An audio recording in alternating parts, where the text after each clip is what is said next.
evening! I made it! What a fiasco! I have absolutely no idea what was happening there. That's never happened before. But I can see from our live viewers here that we got at least half a dozen people coming in to watch.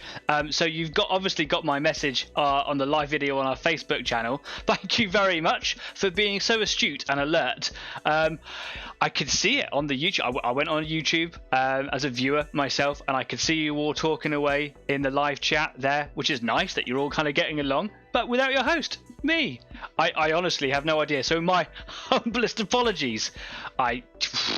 It looks like that some reason there was a link issue. I don't know what that link issue was, but yeah, it just seemed to break.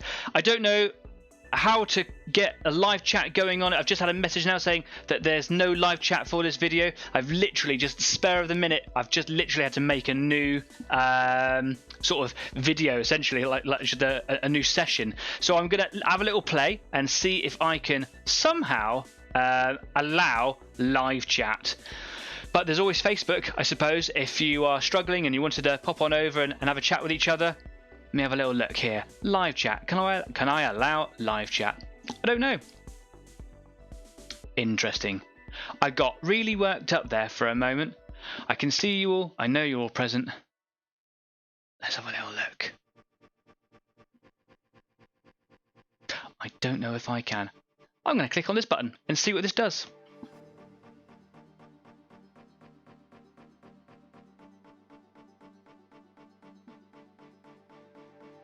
No, I don't think this is where I want it to be. Okay, that is fine. I thought I'd have a look and see if I could solve the problem. Anyway, it's Friday. It's 9:15. Crazy time. And tonight I'm alone because unfortunately Kyle is unable to make it tonight. It was a spare of the minute thing. Again, as always, it is with Kyle. It's his work. He works furiously difficult hours, and he works very hard.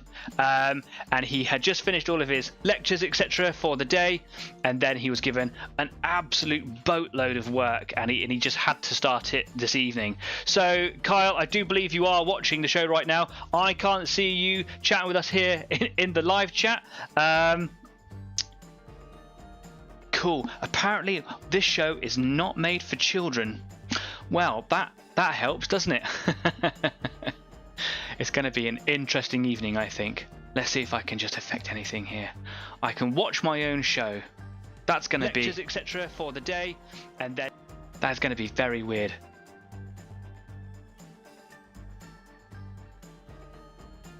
Oh, I might be on a winner. I might be able to.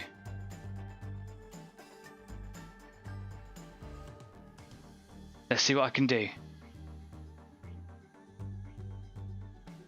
Live chat is enabled. It is not made for kids. I will save that. And I hope that that allows you to chat away. How very bizarre. I am very, very apologetic for all of the issues that I'm having tonight. Like I say, I just don't know what happened. I tried to go live and it just said that the link or the embedding link was just not existent or timed out, and I had to enter a stream key and it wouldn't accept it. It allowed me to go live. I clicked on that and it did exactly the same thing again.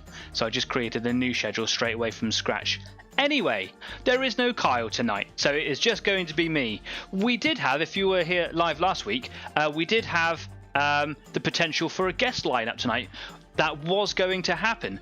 Unfortunately, because Kyle isn't here, we decided that it would be nice to have our first guest with the whole team. So I was speaking to our guest that was going to be on tonight just earlier on today. We set everything up ready to rock and roll for the future, and we just decided that it would be really, really nice to kind of have everyone together. I can see live chat going in. Hi, my friends, you are there. Ruben, nice to see you again, Ruben. I hope you're doing well, my friend. Jeanette Dean, hey, spoke to you earlier on as well. Ruben says, I reloaded the stream and it looks like it's working now. Fantastic. That's not the original link though, is it? Because this is a new one, unless it's somehow by magic all worked. This wasn't my doing. Normally, something goes wrong, it's absolutely my fault. This was not my fault at all. I'm really, really sorry that it happened, but I'm glad we're all caught up. I will make sure that I'm still running on for the 2 hours. I'm not going to cut it off early. So if you're here looking for a bit of company to paint along with for that 2 hours, as always, I'm here for the whole duration. As I say, Kyle is not going to be able to make it tonight, but I do believe Kyle is watching. Kyle, if you are watching, I hope you're well, my friend, and that you are getting all of your work done. But maybe while you're not on television, you're perhaps doing your Blood Angels when you should be doing your work, but hey, you don't want to come on and present that to the whole world, do you? So I don't blame you if you're keeping that on the sly. Cool. So next week is the 2nd of April. That is when we're going to be on our next show. And on that day, I'm actually having an engineer coming out to this property to have a look at the internet connection, because you may have realised in the last couple of episodes, it's been a bit janky in some cases. Well, we got in contact, us as a household, got in contact with our internet provider, and they said that there is a problem, there is a fault with our line probably, and that they're going to come along and do an inspection on it. So I'm hoping that that's all going to go well, and that's not going to create problems for the internet connection, because hey, what's an Easy 8 live show without there being a technical hitch somewhere along the line? Just as a warning, if there is a problem with it, I will make sure that I put out live videos on Facebook, and I will make sure that you're always updated. But I just wanted to let you know that that's happening, and hopefully will improve the stability of our video. We've got some more comments going in. Adrian Dean, good evening. Hi mate. Luke Gallier, hey, and Stafford Causey, whoop whoop, it worky. Yes, I'm so glad it did, because I'm all alone tonight. My little heart was racing. I just had to take a minute and go, calm down. I also noticed that my little light isn't working in the background now. If you could just turn it on, that would be great. Tonight is just going to be one of those evenings. That's fine. That's cool. You may have noticed that in the last couple of videos, we've been at the spectacular resolution of 1080p. I don't know why that is. I tried to do it months ago, and for some reason, pushing some buttons, it didn't work. And I was like, do you know what? Everything's going fine. And then a couple of weeks ago, 1080p, I realised it, because I always watch the videos back to see how I can improve, or see what I said, or make sure I'm engaging with the community. I was like, 1080p, and it was crystal clear. However, I think that might have been building up the problems with janky connection and making it look a little bit terrible on the screen. So I've actually, for this week, I've actually lowered it back down to 720, where we always used to be, and I think is absolutely fine. However, if you do find that the quality of the video is pretty poor, then do let me know, because I will put it back up to 1080p. I've got no issue with that whatsoever. Jeff Lacey says, I found you. Yeah, sorry, so sorry. I don't know what happened. So yeah, do let me know if the quality is poorer and you want it to go back at the 1080p. I'm more than happy to do that. I just thought that, while I'm running off of my laptop, until I get a permanent studio and I can put a dedicated PC in the corner, I just thought that I'd just limit that sort of resolution for a little bit, so there's less work on the CPU, and it does make quite a difference. But it's all about what you guys want. If you want it to be higher, I will put it back up again. Cool. I spoke about our guest lineup. Hopefully, it's going to be in the next couple of weeks, depending. There's a lot going on in the background with the guest lineup, but I am in constant contact with the people who want to be on this show, and we really want to get you on here, because it's all very nice having you over there in the live chat comments, wherever it is I appear on your screen, but it's nice to kind of be able to interact with you on an audio fashion as well, and have your video on the screen. If you want to be a part of this show and come on for the future and future guest slots, then I'm more than happy to help facilitate that. Before we go any further, I just wanted to put a shout out for a member of the Easy 8 community, because this is something that Kyle was talking about a couple of weeks ago. Not only have we got ourselves a nice following now, we've got our regular viewers who come on, we've got 32 subscribers. I really want that to be more, but I can't argue with 32 is more than I ever thought we were going to have at this stage. And we've got loads of followers on Instagram and on Facebook, and it's been a real hoot. But you guys have been so helpful all the way. And you've even started not just sharing techniques and tips and asking for comments and things on the live chat or whatever, and on Facebook, but you've actually been giving each other tools and things. Like Kyle received a load of paintbrushes, for example, and some models and stuff, and that's just wonderful. The other day, one of our viewers, I'm not actually going to name you unless you want to be named, because I haven't had that discussion with you. So until you decide that you want your name out there, I'm not going to say who you are. Gave me a load of Tyranid models, a massive collection of Tyranid models that they had that they didn't want anymore, and they didn't want the hassle of selling them. And there's a lot, and I was giving them all, and I just wanted, rather than kind of sending you a message and saying hey thanks, I wanted to use my public forum live and say thank you very much. That is, like, I was beside myself. I was actually speechless. I didn't know what to say. Someone got in contact with me and said, hey, do you want these? And I thought it was just going to be a few, but it was a box, and I was getting close to finishing off my Tyranids collection, and I've got so many more models. I've got the list beside me. I'll read them out another time because we're running a bit behind today, but dude, you know who you are. If you're watching this now, or if you're watching this back later on, thank you very, very much. There is nothing I could do that would ever come to a worthy thank you enough for what you give me. So thanks very much. There are some unpainted models in there. They're all made. That's fine with me. Most of them are unpainted. The ones that are painted really well as well. But I'm going to repaint them so that they match my army. So once again, dude, you know who you are. Thank you so much. That was really, really generous. And that's the sort of kind community that I never expected to have on this show. So this show's brilliant, and it's paying for itself. Darren Vanellis has joined us. There you are. Yeah, sorry, dude. It all went wrong. We've got a really nice view count now, though, so thanks very much for trying to find me. Jeanette says light's working. No, it's not. Yes, it is. I'm just going to leave it. Whatever. I'll have a tinker with it later on. Cool. So, Joe, I'm just going to crack on. I'm going to get stuck up. Today I'm working on my 135th Panther, and I've had a lot of messages through Facebook, personally and otherwise, about 135th builds.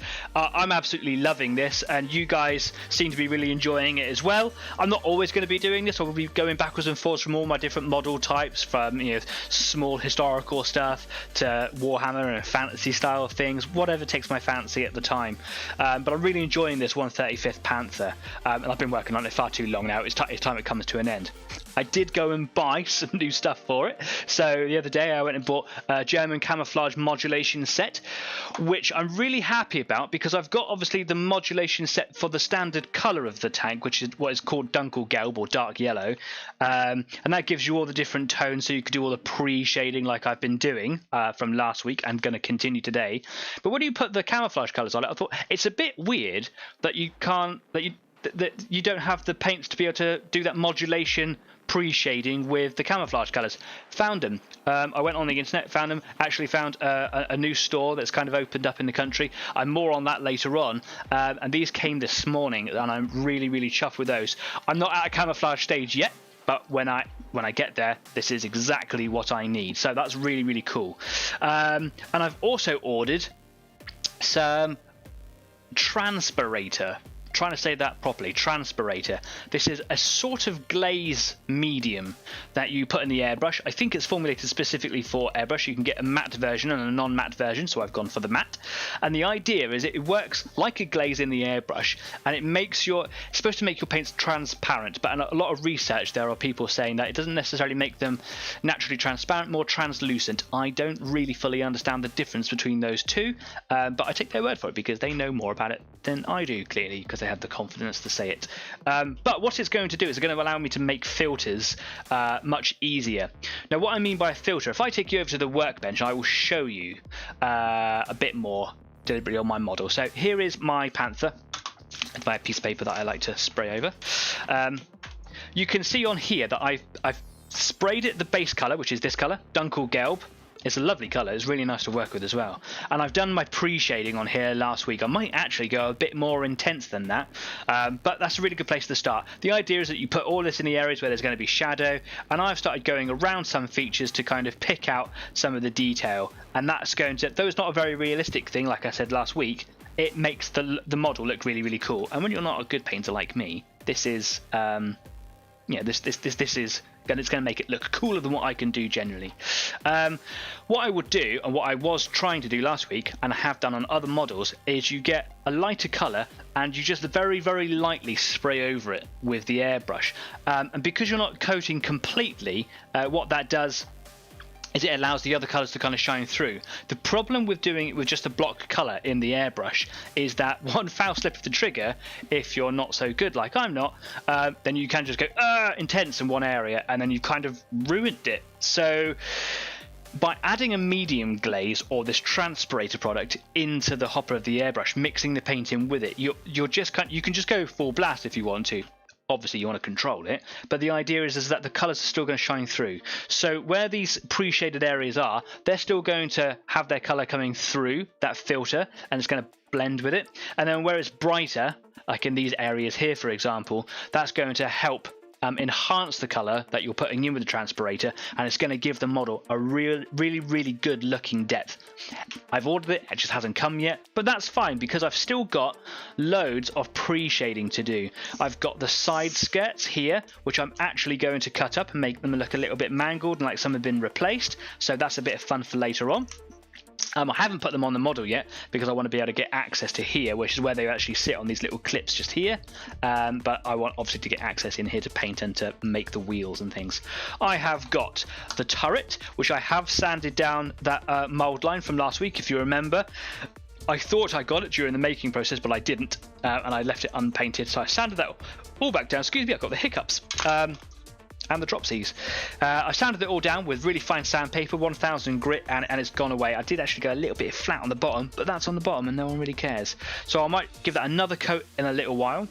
And then I've got all the wheels, and you may remember from last week I said I've got a porcupine. What is a porcupine, you ask? Well, I'm glad you asked. It's a small prickly mammal from Asia, Africa and Europe. Yes, I did look that up. But basically it's a big block of polystyrene, and on it are all my wheels, just blue tacked onto a little skewer, and this is going to make handling them and painting them a little bit easier. Now, if you are very familiar with 1/35th scale models and doing like individual wheels, this might be a bit overkill in your opinion. That's absolutely fine. I've never built one before, and I just kind of wanted to take it nice and easy, so I put them all on those skewers. I might find that actually it's probably just easier to put them on the tank and then just go for it, but it allows me a little bit of freedom. So that's what my porcupine is. I've also on the sides here got a couple of 15mm German tanks. I've got my hunting tiger, my tiger 2, and I've also got a Ferdinand here as well, and they're all going to be in that same colour. So if I've got a little bit of Dunkelgelb or the dark yellow colour left in the hopper, then what I've done with this one here is I've just started to spray him down, so I've got a reason to somewhere to put any extra paint in my hopper. I'm gonna have a cup of tea. God dear, what a day. I just want to make sure that I've greeted everybody in the chat. I realised that Simon Jury said hello and I didn't say hi to you, Simon. Thanks very much for coming along. Nice to see you again this week. We've got quite a nice view count going on in there at the moment. I'm so sorry that it's all gone terribly wrong. So what am I going to do to start with? I'm going to get on and pre-shade my turret here. So I've already been over with this colour here, Dunkelgelb base. So it's a lovely word, Dunkelgelb. I love it. And I'm going to go down, right down to the darkest colour I've got in this set, which is Dunkelgelb Shadow. Now, they're all the same colour, they're just in different luminosities. So, basically, this is a darker version, and it allows me to simulate shadow and recesses and just gives the whole model a little bit of depth. I've got my airbrush here, which had a little bit of a blockage earlier on just before the show, so I spent that time wisely clearing that out, and it seems to be working perfectly. Now, I'm going to stick roughly 20 drops or so in there. I kind of have worked out, as you get a bit of a feel for these things, worked out roughly where 20 drops is in the hopper, and you can just kind of see it in the bottom there.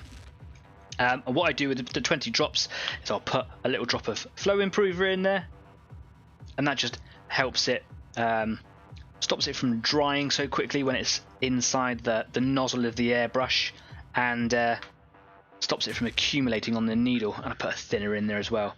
Normally put a couple of drops of that in there, but these colours are really thin and creamy.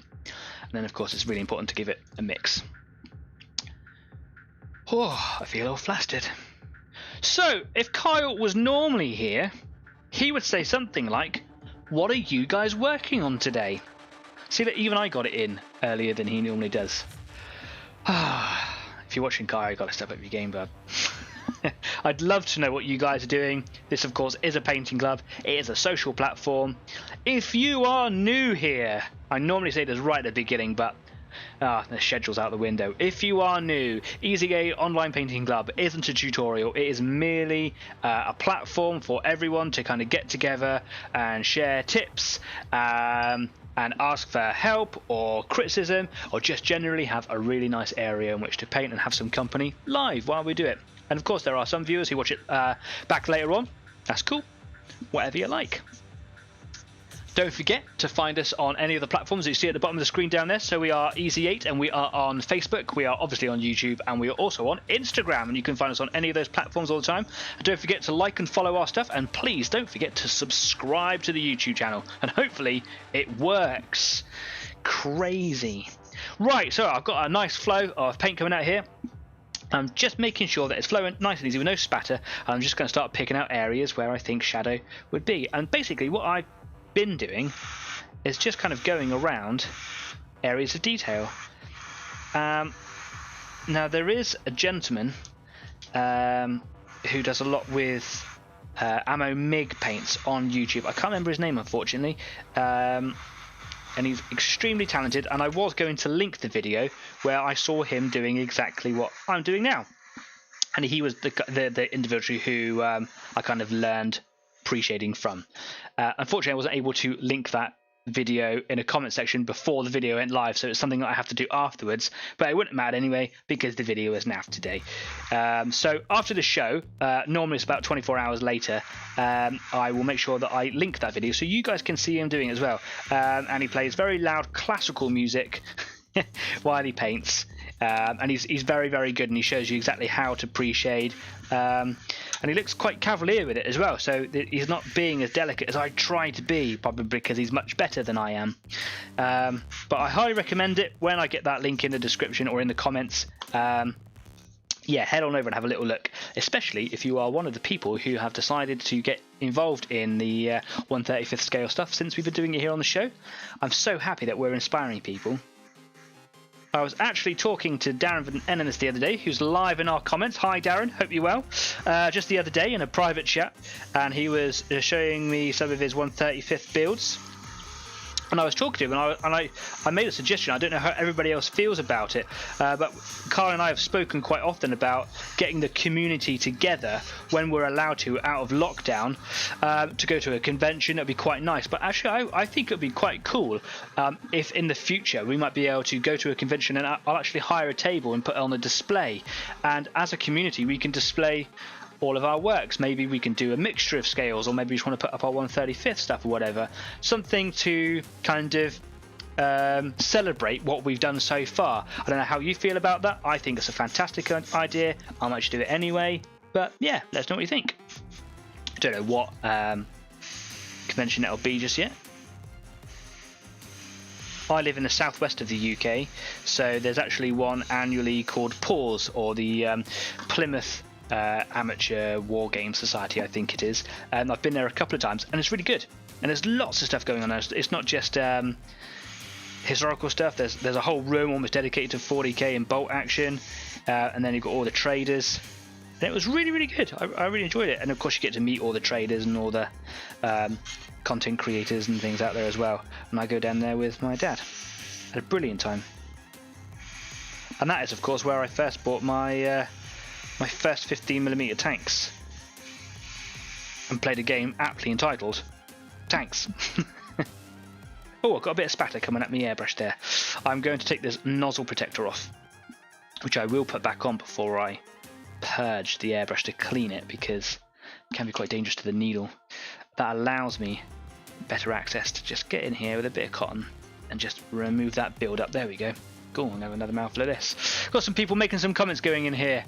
Steph Stafford says, I'm building a Panzer IV and a Sherman. Of course, because Stafford bought a whole box set of Flames of War in 15mm. That's very exciting. I do want to see regular updates of what you've got going on there. So do take photographs of what you're building. Stick it up on the Facebook page. Let us know, because I want to go and see those as soon as you've done them. Luke Gallia says, I'm back at the Sisters. Nice. Yeah, because that diorama you posted up on our Facebook page is absolutely stunning, Luke. Well done. It's really, really cool. I really liked it. But like I said, my money's on the Hormel, mate. Jeanette says she has found myself a craft hobby, at least, but not doing it tonight. Watching anime instead with the little lady. Oh, how nice. I love anime. Jeff says, gluing together some MDF templates for a Dutch rail line. So many templates, so many templates. Yeah, if you've seen any of his builds, often there's a lot of repetition. There's a lot of repetition that goes into any of this sort of stuff, but far beyond that. Darren has said, I have to actually finish something first. Okay, yeah, cool. I suppose you're talking about taking something to a convention. Yeah, me too, man. I've had this Panther since like October. So yeah, let's get some stuff finished and then consider maybe meeting up and displaying it somewhere. That'd be cool. I have to actually... Oh yes, I see. You've said the same thing twice. Okay, cool. Jeanette says, we're going to Exeter Comic Con. Has a whole section dedicated to the tabletop games. Brilliant. I didn't know Comic Con did one in Exeter. I will have to look that up and I'll make that as a feature of this show perhaps.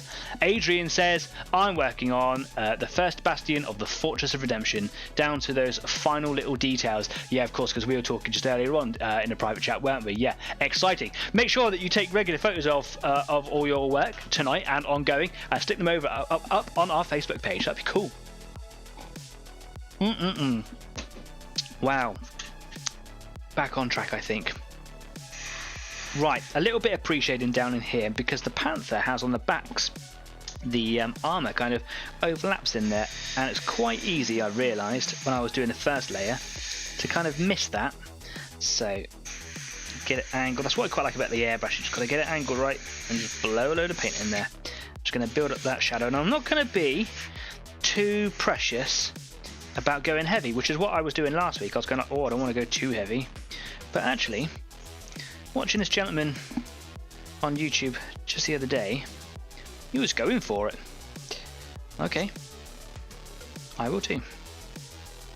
Make sure I get around all those details, because you do get a little bit of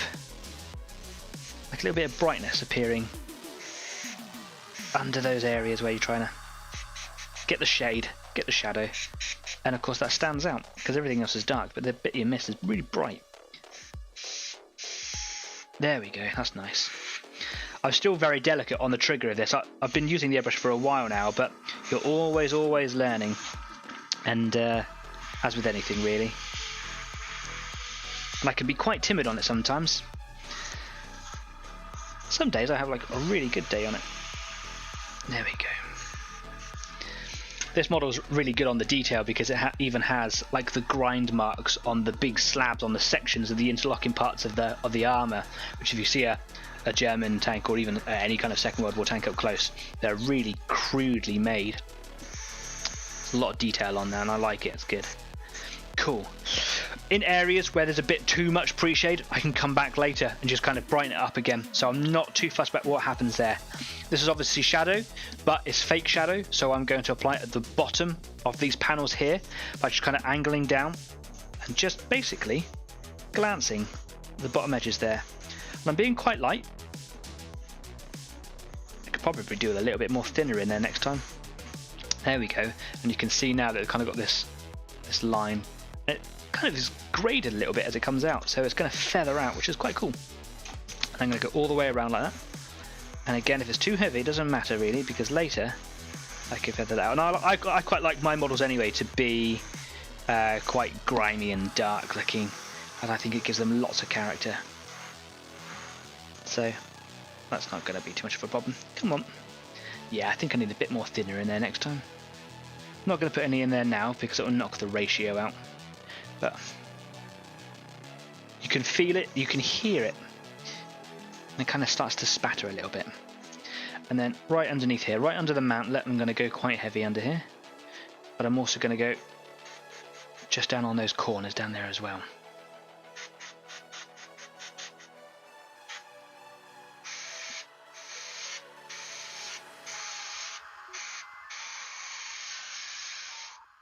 There we go.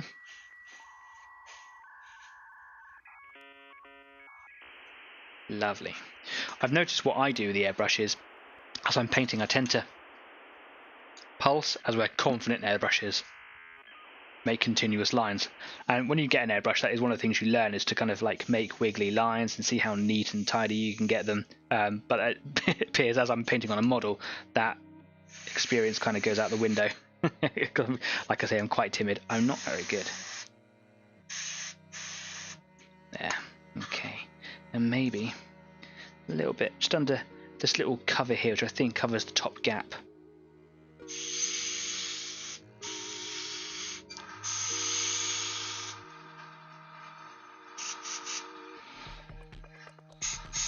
Because we're creating false shadow. Now, I've got a little bit of overspray just here. It's on the side just there. It's not really where I wanted to go, but again, it's okay. I can come back and I can sort that out. Making sure I've got everywhere. Now, on the Panther G, which is the last model of the Panthers, they actually had this chin put on the bottom of the mantlet, because before that was actually added, there's a big slab welded on. This whole mantlet here just basically curved around, and what they found is that well-placed rounds anti-tank rounds would come and hit, and it would kind of guide it down underneath the turret ring, and then basically able to destroy the tank or render its turret inoperable, which is just pointless.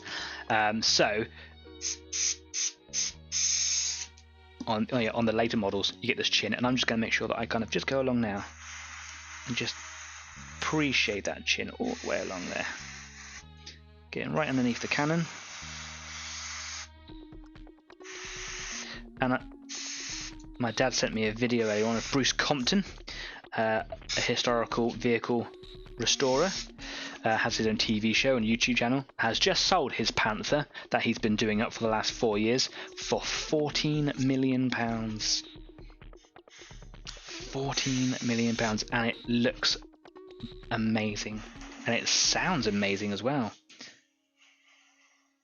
And its tracks are so aggressive at tearing up the ground that they actually had to load the trailer that it was driven in on to the dockyard, and it's been stored on the on the shipping vessel on the trailer, because it would tear up the tarmac of the docking bay and on the ship deck itself. And it's had to be put right at the bottom of the ship, even though the ship is enormous, because it's so big and heavy. It would actually offset all the weight and ballast inside the ship anyway. Crazy. Beautiful looking Panther.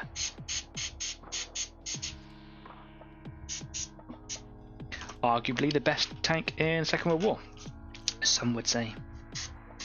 I also saw a bit of an argument about it, because it's classified as a medium tank, as well, the Tiger would be a heavy tank, especially the Tiger II or the King Tiger.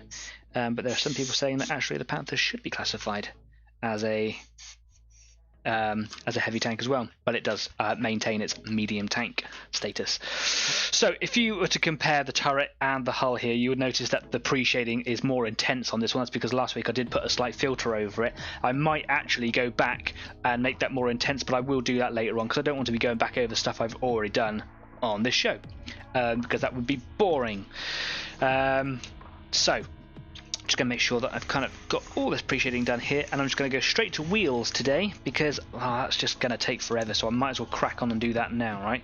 And that is really starting to look the absolute biz already, just by adding that little bit of pre-shading. I think I'm going to go much heavier on the back over here, like I said last week, where the engine ports are and all the dust filters and filtration systems and the exhaust. It's going to get grimy. I've seen a lot of footage of Tigers where you can't even tell the detail on the back of them because the amount of grime and grit and dirt and oil and whatever on there. So more comments going in. Wow, you guys are really chatty today.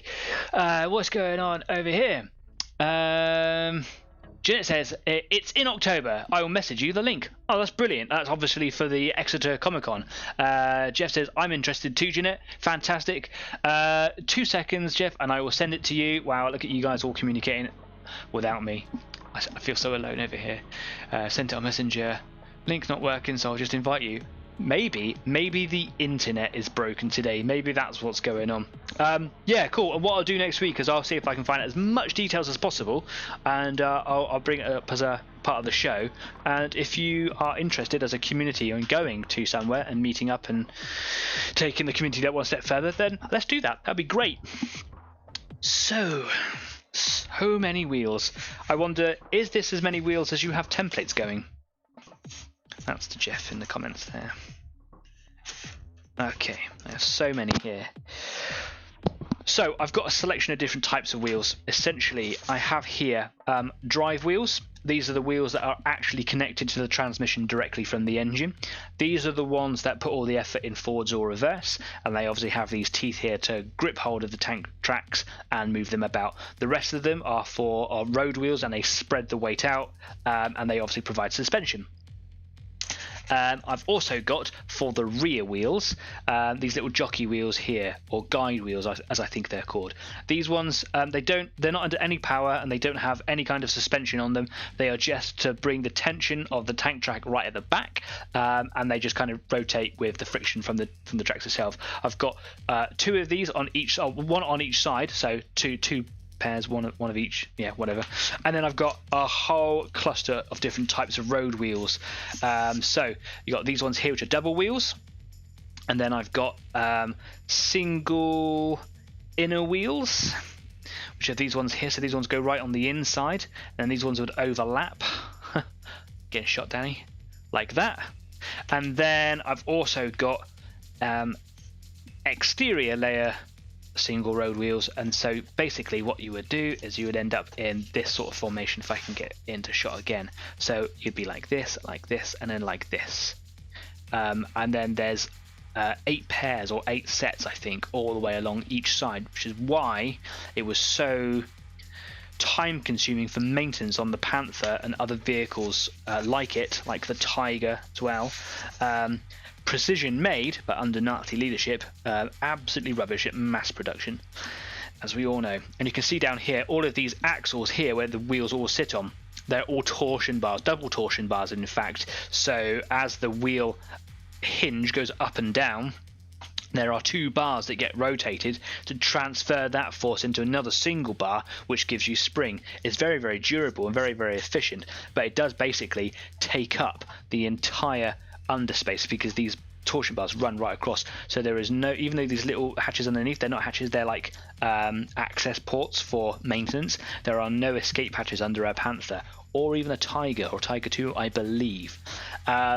So like the Sherman, if there was a problem, you could escape underneath, like in Fury, a very unrealistic film, but still very good. Yeah, so they're never going to escape underneath. Cool, right? Okay, so let's get appreciating some wheels. I want to do these ones first because I think they're quite exciting. I think I'm going to go quite heavy with the shadow on the inside, and I might go quite heavy on the inside as well. Over here, you're not really going to see in there very much, apart from the track's going to go over one side, and then you're going to see a little bit in on there. So I'm not too fussed about that. And then I'm going to hit directionally with the shader, so it looks like there's some shadow coming in from the top, and then I'll do a little bit of highlight coming underneath. Simple, he says. Let's make sure I get it right.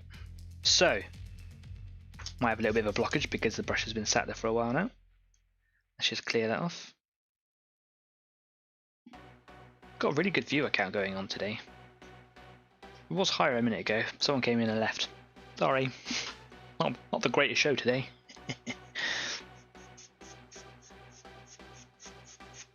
How heavy to go? Who knows? Now what I can do, because I've done this a little bit before, obviously when I painted the original colour, so I don't have to try and move the airbrush all the way around. I can. This is one of the reasons why I got these skewers on there, is I can just hold it, spray in one direction, and then just kind of rotate it into the spray. Like that. And I just thought that it made my life a lot easier. So I've done quite heavy on the inside, probably covering the entire thing almost there really. And then I'm going to go a sort of medium sort of coverage on the inside, so it still looks super shadowy but not mega shadowy.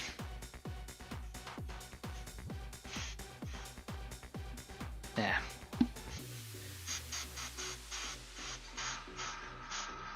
Maybe that's a bit darker than what I expected.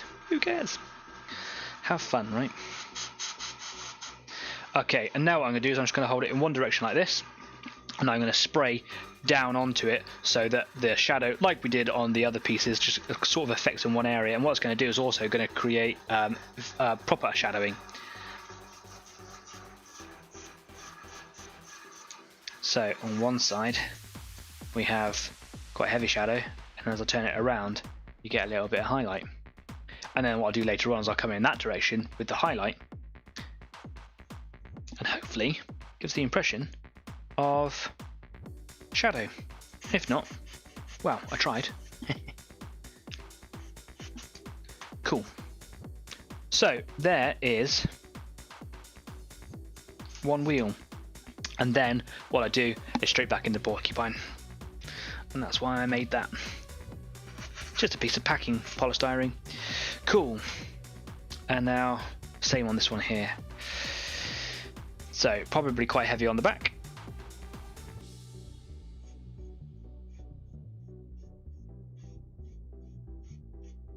And it was quite important, I realised, to work out if your tank had tyres. Not all of them did.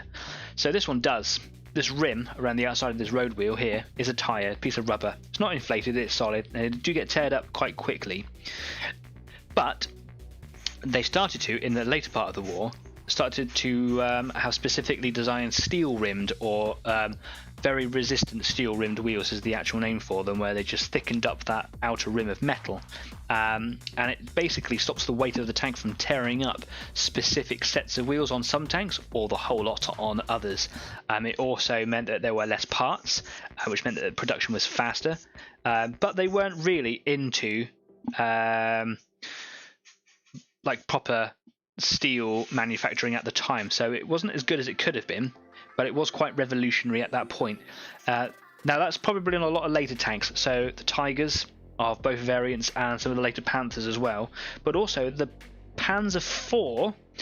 I don't know if it was the Panzer III as well, but the Panzer IV and most of its variants later on had the front two wheels removed and replaced with these very resistant road wheels or steel rimmed road wheels, because when they started putting the longer guns in them, there was too much weight on the end, and it put too much pressure on the front two wheels, front two pairs of wheels, so two on each side at the front, and it ripped their tyres apart, and it made them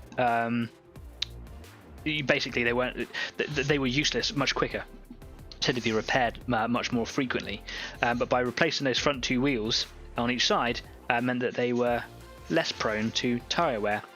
Interesting, but I spent a whole day researching tank wheels because I live a proper life, me. Fantastic. Right, so I want to do all of them in sets.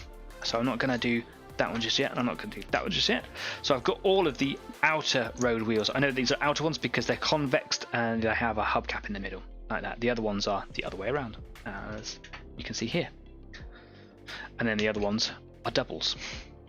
So bit by bit, I'm just going to work my way through and just do the same with all of these. These ones can actually sit like this. So, more comments going in. Ruben! Hi Ruben! Oh gosh, there are so many wheels! Good luck, thanks very much! Adrian says the Revel Tiger 2 model only has not only has all the wheels, but it has all the torsion bars as well. Man, that is mental. Have fun with that one. Does it have the individual track links as well? Because some of the larger scale models sometimes have like individual pieces for that, and you've got to do them all and pin them all together. Oh, it's a nightmare. Maybe it doesn't. Hopefully it doesn't, because that's going to be difficult. But yes, Ruben, you're quite right. So many wheels. But it's one of those things. Is why I put off doing the Panther for so long, I think. But I'm having so much fun. Okay, so I'm going to do the back of this wheel in heavy shadow. I think I need to do a bit of a purge. I'm getting a bit of a spattering going on here. You definitely need more thinner in there. Come on, airbrush. Don't fail on me now.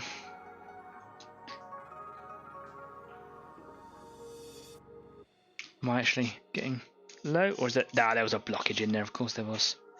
So you can see, I don't know if you can see properly, there's some like speckles of paint on here, and that's because there's a blockage in there. I'm not too fussed about it because this is on the inside. You're barely going to see that at all.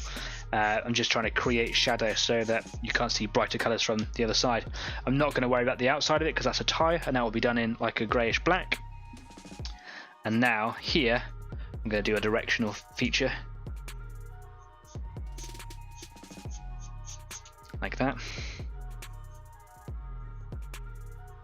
So now you can see here on one side I've got quite a bit of shadow.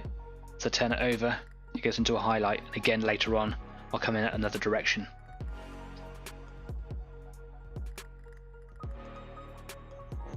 That's the plan. Anyway, let's see how that goes. All fingers and thumbs. Heavy shadow on the back. Do you know what I could do? No, I was going to do them all in one go. Take your time, don't rush it. Don't change the schedule, don't change the plan. What are you doing? Last minute changes never ever work. It always seems like a good idea to start with, but don't. If you've got a solid plan that's working, stay with it. Stay true to the course, man. Right. Actually getting through these pretty quickly, he says, but still got another colour to go after this. So once I've got all the wheels done, still got to go over them again.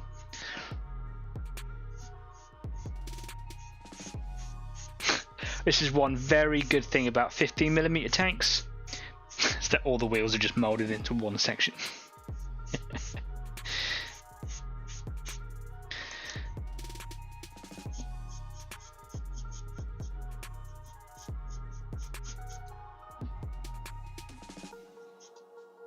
I think that's quite effective. From this side, you can see a little bit of shading. Turn it over. See what? Look at that. That's quite cool. But what I've got to make sure is that when all these wheels go on the tank, is that they're all lined up properly. Otherwise, you're going to have shading all over the place. It won't be that intense when it actually comes to it, and there'll be a lot of weathering on there as well. But it should hopefully give it quite a cool appearance. I'm actually really looking forward to how it all looks together. Is that more comments going in?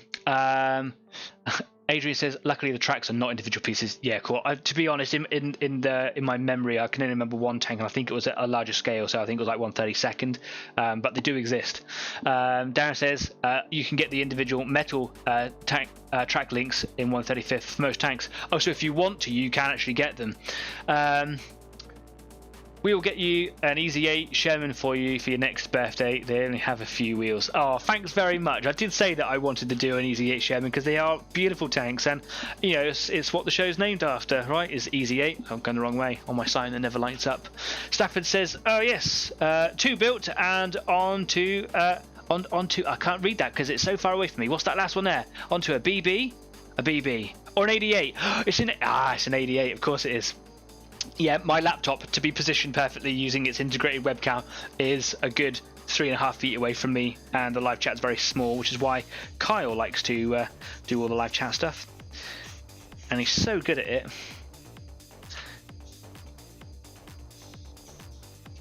Got another blockage.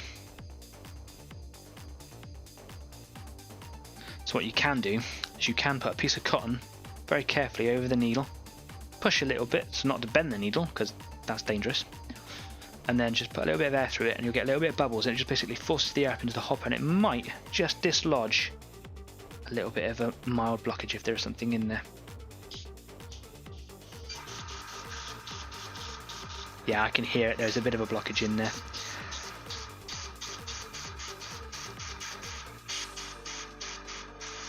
And it's not because I haven't cleaned it out properly, it's just because the paint started to dry a little bit while I was talking away.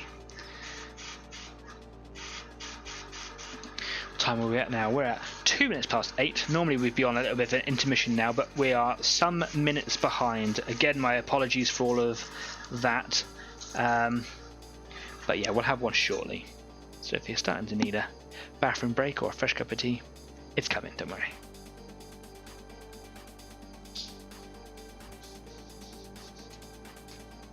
Oh, we are well and truly blocked in here.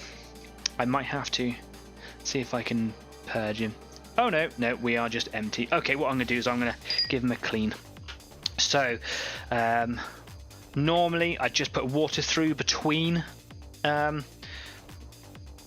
paint loads, but because there's a little bit of a blockage building up in there now, I'm going to put a bit of cleaner in there as well. I'll put my nozzle protector back on so that I don't damage the needle. Like I said before, those needles are expensive. And then just give them a purge through and hopefully flush through any little bit of dried paint.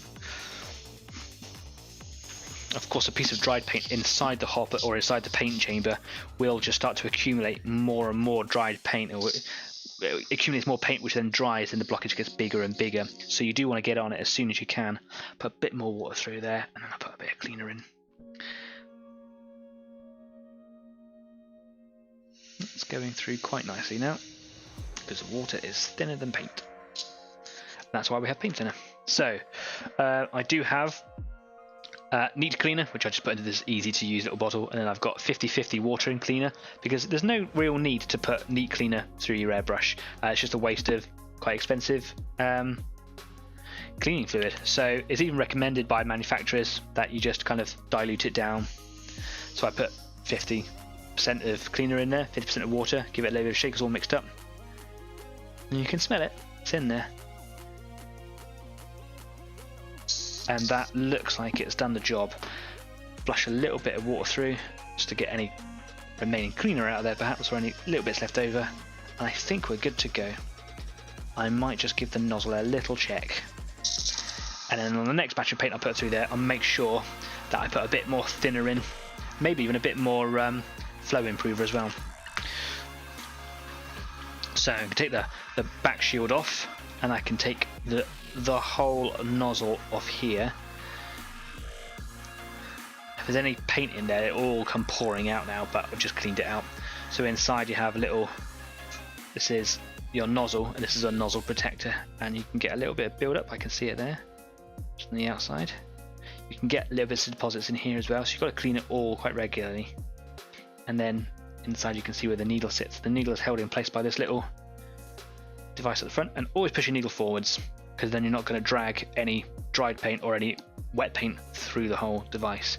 Push it out this way, and even though I flushed it through, you can still see there's a whole load of paint on the end of here. So just going to make sure that get rid of all of that, because that will dry.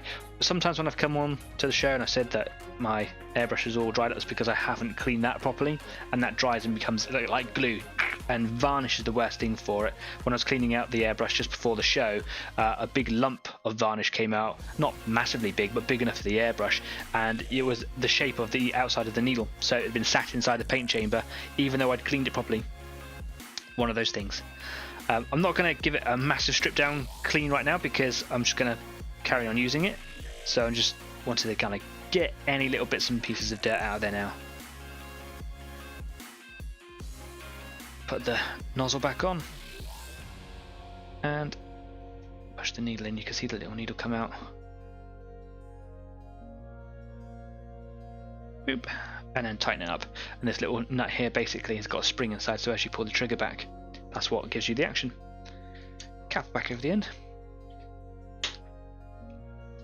Airline back on, and I'll just put another drop of water in there, just to make sure, because I don't want it to ruin my tank. Anything going to come out? Yeah, there's a little bit left in there, but it's flowing nice and smooth now.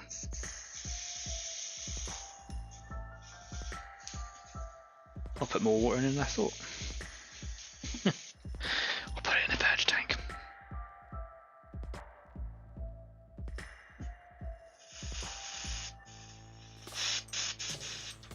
It is slightly blocked still.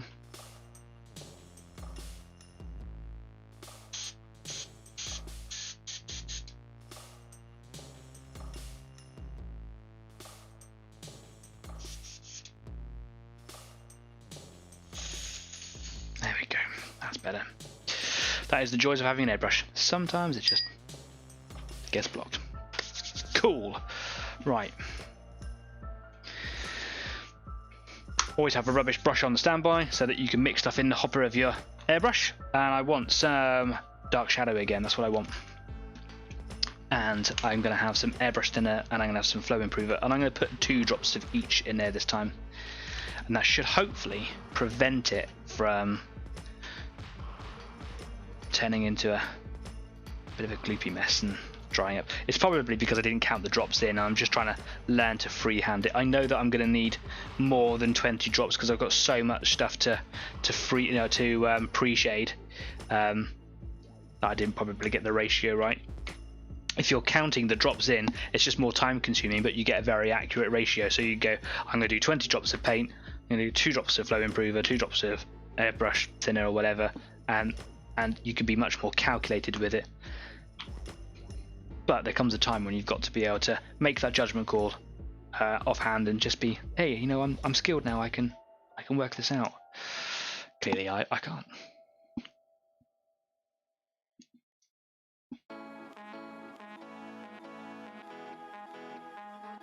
There we go. Hopefully, nice and smooth. He says, smooth as a baby's kneecap.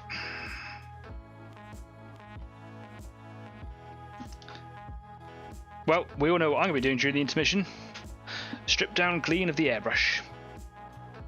You can see that air is starting to force itself back up through the hopper here, so that's going to cause me a bit of a calamity in a second.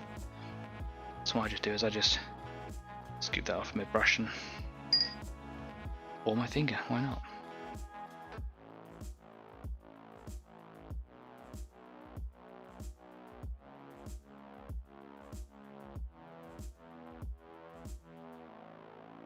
I'll show you a lump of paint that came out the top of the hopper there. There's a spatter.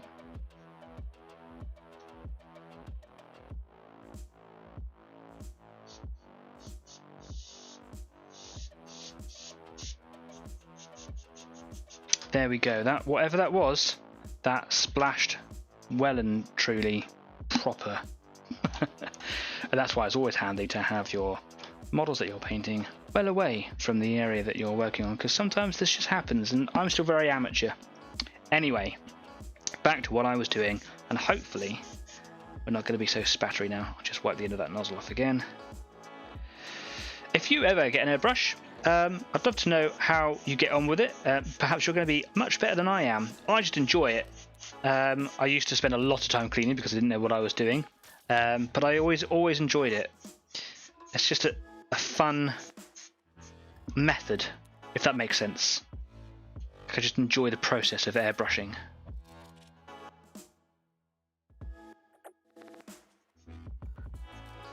There we go. On there.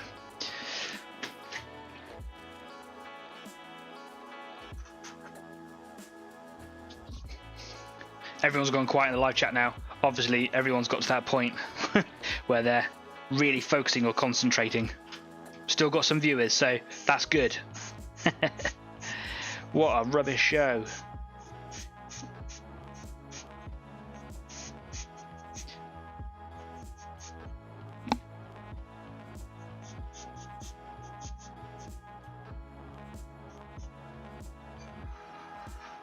Appreciate is working really well there. Okay, starting to catch up again now. So it is pretty much that point in the show where we have a little break. So what I'm going to do is I'm probably just going to carry on spraying these wheels down nice and quickly, and if I get a chance, which I probably won't now because I've just refilled it, I'll strip down the airbrush and whatever. So if you need to grab yourself a fresh drink or have a bathroom break or change over your paint water, Kyle in his absent spot, how sad. You should definitely change your paint water. Yeah, have a little break. I'll be back here in 10 minutes and I will see you very soon. Cheers.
And I'm back. I didn't go anywhere. My partner very lovingly came down and gave me a well-earned glass of wine and fixed the light. So maybe we're on to a winner this evening. I hope you're having a good evening so far. I'm all right, all things considered. The way that the show has gone so far, I think we're doing just fine. Just before we went for the interval, I didn't realise that Adrian put a comment in saying I wouldn't call it at all rubbish. Sometimes watching you do the airbrushing is quite therapeutic. Ah, thanks. That's pretty quite kind. It is actually a very therapeutic process. I actually really enjoy, like I said so many times, I really do enjoy just kind of going through the airbrush, just the feel of it and just kind of the flow of paint and seeing everything kind of happen. It does a lot more very quickly than you can by hand brushing, so it is a very therapeutic thing. It's Friday. Cheers. Happy weekend. So yeah, there's that. I have to move my light out of the way. I did just finish that hopper load of paint, so I have just stripped my airbrush down and I'm just giving it a quick clean out. There was quite a blockage in there. Don't know where that came from. Sometimes you just can't see it. So yeah, while I kind of strip that down and clean it all out, I thought that I would take this moment to talk about some of the gear that I've bought. Well, I already spoke about a lot of the gear that I've ordered recently. This is what I mentioned in the link description, was all the gear and no idea. I always seem to be buying that extra piece of equipment or that extra tool or that extra product to do my builds with. That's because in the effort or the strive for perfection or to make things better, I'm always kind of investigating or looking or doing a bit of research, and I come across a product that someone's used to get a particular effect, and that's how I happened across things like the transpirator that I spoke about at the beginning of the show, and how I needed to get the camouflage colors, but that's just another thing. Or the gear, have you got the idea? I also bought some shade washer or wash, quick shade wash from Army Painter. One of their original products that they did, or that they started with, was quick shade, and you can get various tones of it, and you literally take your painted miniature, you dip them into the tin, and then you vigorously shake it off in an area where you don't want it to ruin the walls, and it really does quick shading very efficiently, and it looks really cool. And they've since, that was a long time ago, they have since made lots of different types of products. I really rate their matte varnish spray, which is absolutely brilliant. There's nothing else quite like it, frankly.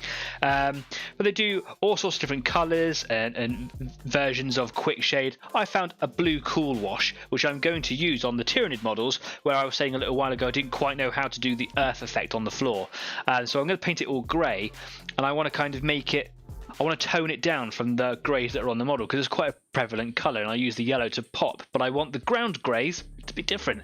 So I thought I'd buy this and have a little look. They do some wonderful stuff, Army Painter, and I've seen some people doing tutorials on YouTube where they use quick shade by brush rather than dipping. Both are perfectly reasonable methods to use, and it is absolutely stunning, the effects. It works like you would expect a Games Workshop sort of wash or shade to work, but it stays where you want it to, because I think it's actually mineral oil based rather than being water based, so you've got much more control over it, and the effects are beautiful. And I watched a gentleman do his Death Guard, which is Plague Marines, and it was fantastic, and his was doing like a light brown color, and it really worked with the pale greens that he was using. But as we've studied the color wheel in episodes ago, we know that there are lots of different colors that you can use to get different effects with the base color that you're using. I highly recommend having a little look. So yeah, that's some of the gear that I bought. But the German camouflage that I bought the other day came from, as a quick search, I was like, oh, I need to get this quick. I typed it in. It was a company called GeForce Models. I did have a little sticker with GeForce Models written on it, so you can see the company logo, but in the confusion of starting up the show, I don't actually know what I've done with that. When I find it, I will show it so you can see the logo. But I phoned up GeForce Models because I thought, like we had some episodes ago with Just Play, that the service was just exceptional. Now, I know that you can click and you can order anything online and it comes in a couple of days, and that is exceptional standards by any means, really. But I just thought that the personal touch delivered by some people out there is just worth phoning up and thanking them, and I am that guy that will do that quite happily, and I wanted to mention that in the show today. So I spoke to Gav Painter. Yes, the irony is not lost on me. I wonder, Gav, if you're watching right now, how long that joke's been running for a while. But Gav was a really, really nice gentleman to speak to, and was really grateful that I phoned him up to say thank you. And he sent like a personalised letter saying thanks very much, and it was done by computer, but he'd handwritten my name, and there was a sweet in there as well, which I went for an early morning run, and I was very grateful to have that. I'm a veggie, so it was a vegan sweet. It was lovely, and it all worked out. So I gave him a call, and we had a chat for a little while. And GeForce Models are an online company, so they don't actually have a physical store. They are UK based at the moment, because the company is very, very new, and because of COVID restrictions making things very difficult. Gav has said that they will only be delivering to the UK at the moment, but it is their intention in the future to make that a worldwide thing. But at the moment, things are just pretty difficult. So to those viewers who are watching over in the States or anywhere else in the world, GeForce Models unfortunately won't deliver to you just yet, but their exceptional standards might be coming to you very, very soon, so watch this space. I have put links in the description of this video for GeForce website and GeForce Models Facebook page. I highly recommend you to go and have a little look. I spoke to him a little bit about Easy 8. He said that he wanted to come along and watch it. May not be able to do it today, but it's certainly going to watch this back later on. So yeah, dude, sorry, the start of the show is rubbish, and I hope that I can replace the details of the videos over later on so that it's a seamless fit later. Not every show's like it. Really, really sorry. Bit frustrated, but whatever. Yeah, so that was really nice. I highly recommend going and have a little look. He stocks a lot of standard models, so like historical builds, so like tanks and planes and things like that. And basically for him, setting up his own business has been something not like a childhood dream, but he's paying homage to his childhood where he grew up making all these models all the time and just kind of wanted to do something that was fun again. So has set off on his own and has made his own store, and you can order things online, and it was just fantastic. And he's also into Games Workshop and trying to get into playing 40k, because he said he used to paint Space Marines and wants to get back into it because he really enjoyed it. So this is definitely the place to come if you're watching later on, Gav. Thanks very much for being super polite and pleasant on the phone, and hopefully I can bring a little bit of custom your way through the medium of my viewers. So do make sure that you go and have a little look at the links in the description and click on them when you've got a bit of time. The light's not working. I saw that. Yeah, you can't hide from me. Thanks very much. One of those days. Anyway, let's see what else I wanted to talk about today, because I'm sure I'm going to miss something. And there was so much cool stuff that I wanted to talk to Kyle and stuff, but yeah, whatever. It's a shame that he couldn't be here, but today it's just kind of fallen apart anyway. How are you getting on with all of the work that you are doing today, guys? I'd like to know what your progress is. Is progress slow? Is progress moving well? Just pulling a massive lump of dried paint out of the nozzle of this airbrush. Yeah, I thought there was something in there. It's still coming.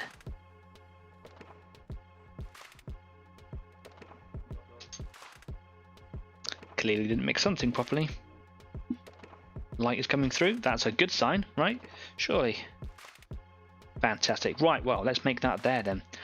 I will take us back over to the workbench, and hopefully we can get this painting back on the road. Here we go. So yeah, you can see all my cleaning wires and all sorts here. There's a lot that goes with the airbrush, a lot of additional things that make cleaning it so much easier. I used to just do it with cotton buds and cocktail sticks, but actually there's some really cool tools that you can get out there, and really quite inexpensive. You can get little brushes and spikes and all sorts of stuff, but I will talk about that in a separate video that I've often promised to deliver. And I haven't got around to doing any additional videos in the week because at the moment, like I've said with Kyle in the past, I've gone back to school because my maths was really, really poor, and it's getting very close to exam dates, and I'm not doing so great at the moment, so I've been putting a lot of work, a lot of time into studying. So that's why I haven't done any additional videos that I wanted to do, that I said I was going to get around to. But please be patient with me if you're waiting for videos on you know, how to use airbrushes, or you know, what goes into an airbrush, etc. and some of the products that I bought recently, I wanted to do some little reviews on them and whatever. I do very much still have them in mind. Just that, you know, life in the UK is trying to return to normal, and there's very much the prospect of employment for me down the line. So I'm kind of putting a little bit of focus and attention on that at the moment as well, and I'm all very, very nervous about it. So yeah, this is a hobby, but I do try to make it as professional as I possibly can. If there is anything that you'd like to see, or specifically out of the things that I mentioned that you want to see first, please let me know, and I will see if I can prioritize or make some time for in the future. Right, I hope that is working better. I'll crack on with these wheels. Tiny bit of water through there and see how well that flows.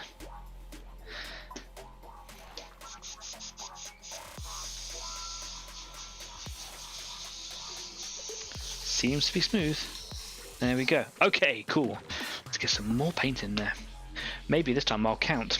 Okay, boring. 1, 2, 3, 4, 5, 6, 7, 8, 9, 10, 11, 12, 13, 14, 15, 16, 17, 18, 19, 20.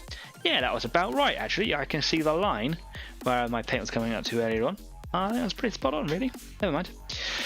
So I put 2 drops of each last time, so I'm going to put 1 drop of this in this time. It's all about experimentation when it comes to this really. Add 2 drops of flow improver because I want to keep it thin, but I also want to stop it from drying. Perhaps another product that I can get, again with all the gear and no idea, is get some paint retarder, which actually physically stops the reaction of paint drying in air, because you can get flow improver and flow retarder. Flow improver literally helps the paint flow from one place inside the airbrush to the other. Flow improver was originally made for acrylic painters on canvas, where it makes it flow better from the brush, but flow retarder specifically targets the properties of paint drying time. But that's what I mean by all the gear and no idea. I just thought that recently I've been buying so many different things. A little bit of dry paint there coming out the hopper. Still getting problems with the airbrush. Never mind.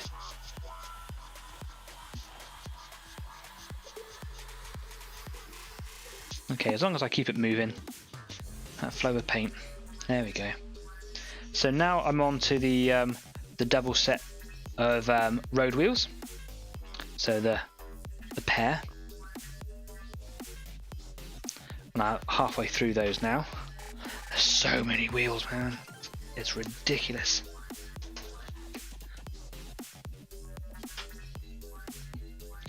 Our view count's gone right up again. Brilliant. If you're new to the show, welcome. Thanks very much for coming along. Today hasn't been plain sailing. It's been a bit of a rocky road. I'm really sorry about that. This is just a painting club. You can go along and paint your models, get through your backlog, come with some friends, bring your kids along if you want to, make some friends in the live chat. And it's just a safe place for you to come along and get some stuff painted and talk about the projects that you're painting with like-minded individuals. It's not a tutorial. I'm not here to show you how to do stuff that I don't know how to do. I'm not particularly good myself. If you are a pro or a beginner, you are just as welcome here as anybody. In fact, if you are a pro and you've got some tips, teach us. Teach me. I want to learn. That's what I'm here for. I want to improve. If you're a beginner, this is also just a good place for you as well. You can come along and maybe pick up some tips, show off some of the work you've done. A place to be proud of the stuff you do and celebrate your hobby a little bit. Because our hobby does get a little bit of stick, doesn't it? Let's be honest. It does. Nerds. Yeah, it happens.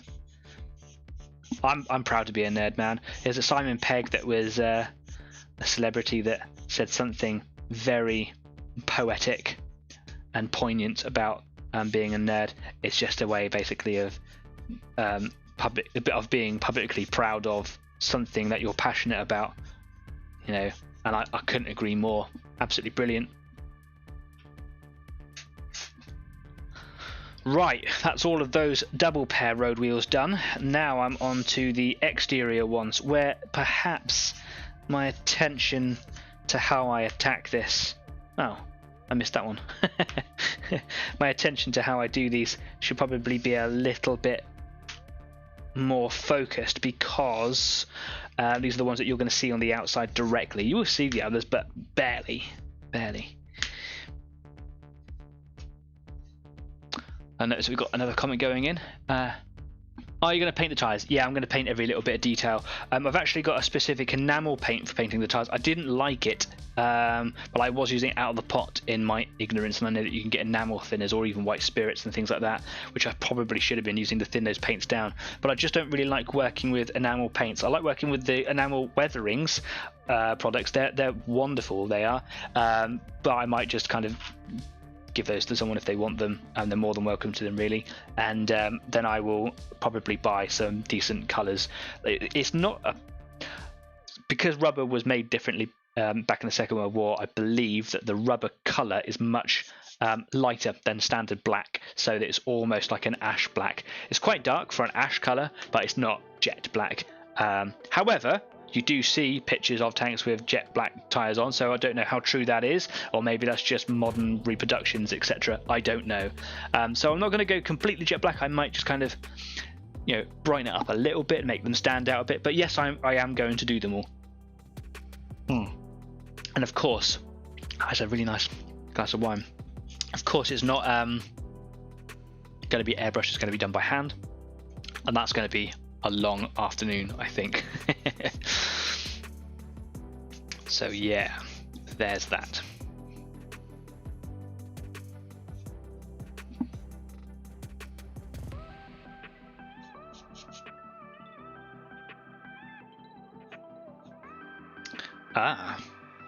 Well, I've just noticed something. So here I am pre-shading, but the stick gets in the way. See that? That was an unexpected thing, so now I'm going to have to be very careful and just angle that. There we go. Now when it comes to doing the wheels, I actually want to do a little cluster of broken ones, like they've been replaced. So I'm actually doing a lot of work here for probably not all the wheels that are necessary. I'd like to do like maybe a set of 3 or 4 of them in one location, in the primer colour, which I believe is actually the red colour from the camouflage set. I believe that they use the primer red as one of their camouflage colours. So I might, if that is the case, maybe you guys can tell me, because I'm not entirely sure, that they call it rot brown or rot brawn, which is red brown. I've got obviously the base colour, shadow and light. I could use that colour to paint 3 or 4 of the wheels and make it look like a cluster of them was shot out and replaced. And I was also going to do a couple of the side skirts. I was going to cut a couple of the panels out, make it look like they're missing, and maybe do one in that red colour as well. So he hasn't been painted, they've replaced it really quickly. Am I right? Am I wrong? Maybe you guys can tell me. If you don't know, of course, I will just research it. Another comment going in from Darren. Might want to consider wheel stencils if you're going to do lots of 1/35ths. What do you mean by wheel stencils? Is there what in what way is that going to assist me? It sounds very inviting, like I need 9 of them. And he also goes on to say red oxide. So is that the red oxide? Is that the colour that they used for the primer and the camouflage, or should I get yet another colour because all the gear are no idea, right?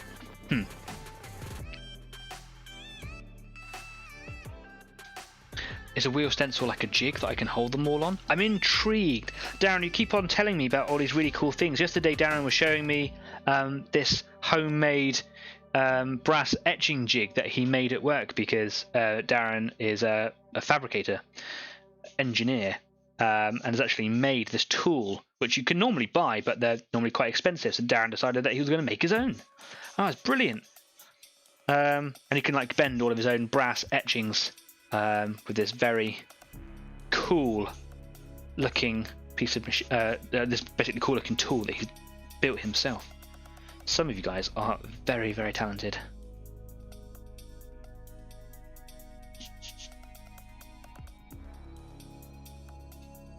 That one didn't go very well. The actual thinness separated that one a bit because I sprayed it a bit too heavy. One of the reasons why you should take your time with an airbrush. But that's an inner wheel, so it's not going to matter so much. and that's why I was saying I should probably be a little bit more careful with these outer ones, because you're going to see them much more. Oh no, it is 2 different colours. Okay, cool. So I need to buy yet another paint. Okay, cool, got it. Perhaps for this build I should just use the red brown. I don't know, I'll see what I can do.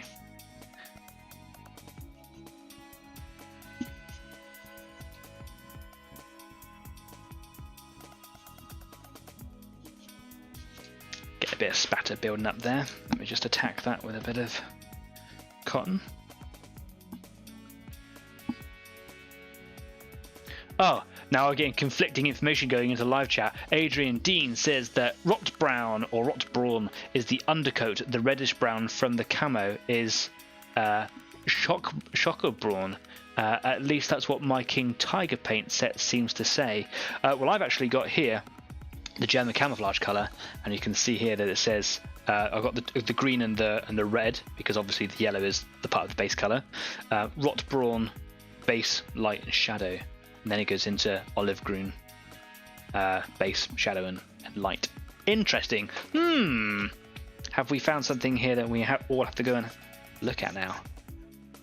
This is what I quite like about this hobby, is it leads you into research. This is how I got stuck into looking at steel rimmed wheels.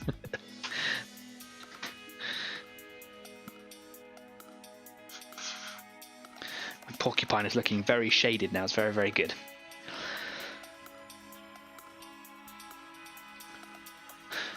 Darren said, I'll send you a picture of a wheel stencil later. Okay, cool, brilliant.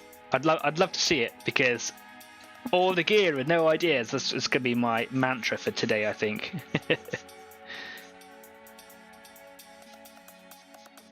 Come on, behave yourself, airbrush. Thank you. I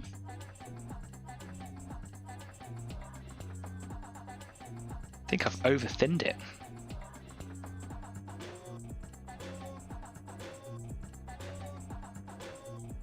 I am going in quite heavy, to be honest, because I'm just a little bit perturbed by the evening. I think I'm just kind of rushing things, but I'm having fun.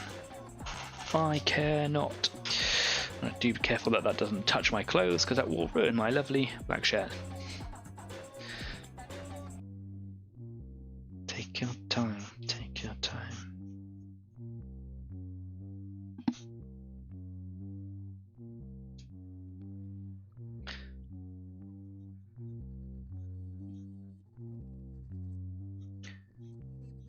So one of the things that I was really excited to talk to Kyle about today, Kyle, if you're watching, this is right up for you.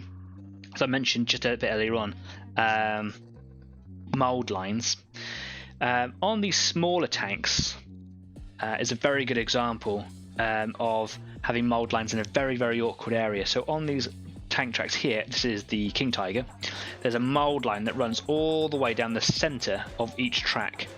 Because the tracks on these ones are really big, and the sculpt that has been designed with quite big gullies between each tank track, if you like, each link, it was quite easy to clean up in sand.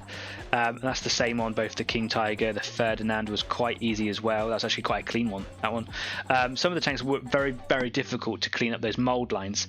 On the bigger scales, actually, there was very little in the form of flash or mould lines to actually clean up. But I still sanded every single one down. But Kyle had a lot of problems with missing mould lines on his Space Marines, because it's just a part of the process of the way that they're manufactured. You're never really going to fully get away from them. And frankly, I think it's a part of the fun of doing a model anyway, is kind of cleaning it all up. But on Space Marines, you do get, like in the joints of a Space Marine, behind the knees and in the elbows, you sometimes get that little runaway rogue mould line that goes over a bumpy surface that looks like a pipe or tubing or a tank track, and they can be really, really tricky to remove. I found that using very fine grit sandpaper is very efficient and makes the job much easier, and if you've made a bit of a hash of it with a knife blade, it can tidy it right up, which is how I found out. However, in the search of trying to find good ways of dealing with mould lines, I came across a video on YouTube that I do plan to link in the comments of this video, but like I said earlier, I can't do it before the video is finished, of a gentleman who basically put it up on Facebook on one of the forums that I follow, on Grimdark Painters, Warhammer 40k, Age of Sigmar, and more. And it's one of those forums that I follow to get that kind of really gritty 40k vibe. And this gentleman had put up a very beautiful looking model that was being painted, and also showed how he eliminates mould lines. And he used Tamiya extra thin modelling cement, which is basically poly cement glue. But it's really, really runny, and I do believe that a lot of modelers use it for helping to tidy up surfaces because it melts the plastic. So you would shave away or sand down that mould line as best you possibly can, and then he did a little video, live video, of him basically brushing his stuff over, and it just disappeared entirely. And if you're doing, especially Stafford, you're watching right now, you're making your little miniature tanks, etc. If you've got really difficult to remove mould lines, like on tank tracks or anywhere else, then do consider getting some Tamiya extra thin poly cement, because from what I saw, it really worked. It was really, really good. I've now just got to flush through. I'm going to keep flushing through a bit of water this evening because it's been a bit touchy, the airbrush today, and it's going to take me a bit of a clean tomorrow, I think. More comments going on. Jeff says, I would love to have a go at a 1/16 scale model. Yeah, that is. You're kind of getting into the realms of not so miniature there, really, aren't you? But yeah, it would be interesting to see. I've seen some 1/8 and 1/6 build Tiger tanks. You can sit on them and drive them around. It's very, very cool. Adrian said, and the first Bastion is done. Now, do I make a start on the Tiger 2 or try to finish Army number 4? It's a good question. Only you can answer it, really. But if it was me, I'd move straight over to the Tiger. I would say that you probably, because I know that you said earlier that you want to give a lot of focus, that if that's what you want to start now, I would consider postponing any other projects you've got going, because you want to give that one your all. I know that I'm doing lots of different projects all at the same time, but that's just because my mental health needs it, because I'm one of those people, and also because on the show it's just better viewing, isn't it, to have more stuff going on rather than just the same old stuff week in, week out. So yeah, I'd like to see the King Tiger being done because tanks, but whatever, man. Staff has put in just use needle files and lots of patience. I try to avoid using needle files on plastics because it tears them up. But yes, you're right, needle files will do it.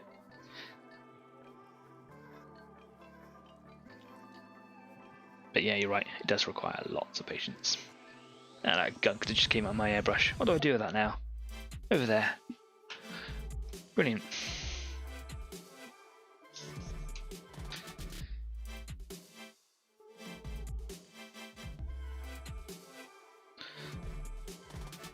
Bit more water through there.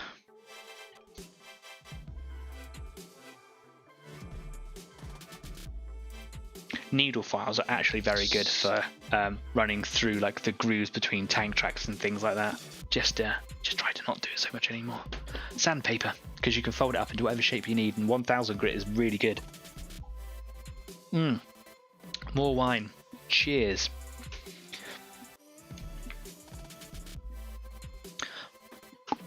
Time is pressing on. It is 10 to 9, but like I said, everyone, because of the really delayed start, I'm going to carry on this a little bit longer today because I'm lovely to you.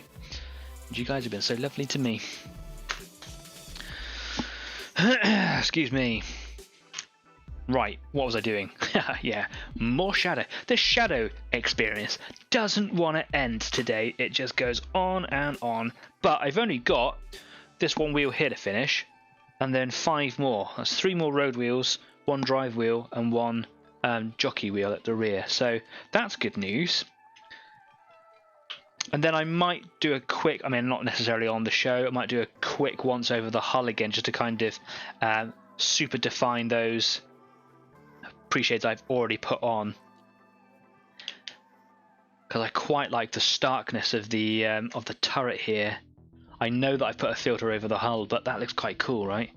We'll see. And then of course I've still got to do the side skirts, but I don't know what I'm going to do with those yet, because I might chop them up. I've got like a proper little saw for it, and I'll do a nice little job on them and make it look like they've all been replaced or something. Something to get my teeth stuck into a bit later, perhaps. Tomorrow, however, I do have to break the studio down because it is a shared space, as I said before, and it is someone's birthday in the house over the weekend, and there's going to be a meal and a bit of a shindig and, you know, some beers or whatever. So yeah, the studio's all got to come down tomorrow, so whatever I'm doing with my models has got to be done. It needs to be done in another room. So I save my Amazon packaging, you know, or the paper packaging that comes in an Amazon parcel. I save all of that, and then I cover the coffee table in it, so that you're never going to spray any, you know, get spray on your coffee table or anywhere else. God, yeah, my airbrush is being really finicky. Is my light on in the background? Just. The day that Danny's studio broke. I do have a blockage going on here again. What is the matter? Come on now. More comments going in. Darren says Tamiya mud paint hides a lot on tracks. Yeah, weathering is a really good way to hide a bucket load of sins. And then Adrian's put pictures of Bastion #1 posted on Facebook. Excellent. I will have a look at those. Probably before the end of the show, why not? This is being really fussy. So I just unscrewed the nozzle a little bit, risked getting paint everywhere, just to see if I could loosen something up in there, because I've just filled the hopper up again. I don't want to necessarily waste all of that and pour it all out. Yeah, spurting, splatting, come on.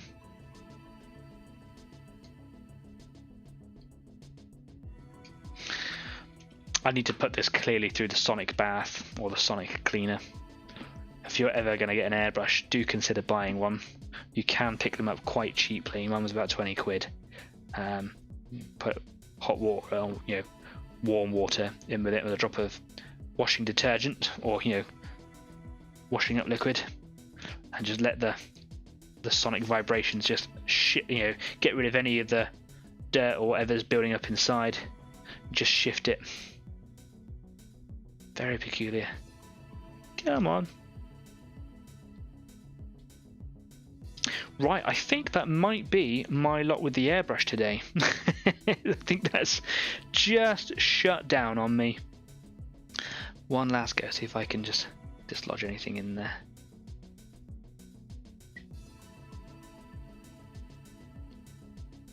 No, it is not having it. Okay, cool. Well, I don't want to ruin anything here, so perhaps what I'll do is I'll just have a look at my model and maybe make some plans and things. That's okay. Take your time with it, don't rush it, right? So, I've got just a few more wheels to go. That's such a shame. So I've got these road wheels here left to go, and I've got the drive wheel, the last drive wheel there, and I've also got the last jockey wheel at the back, which is basically a track tensioner.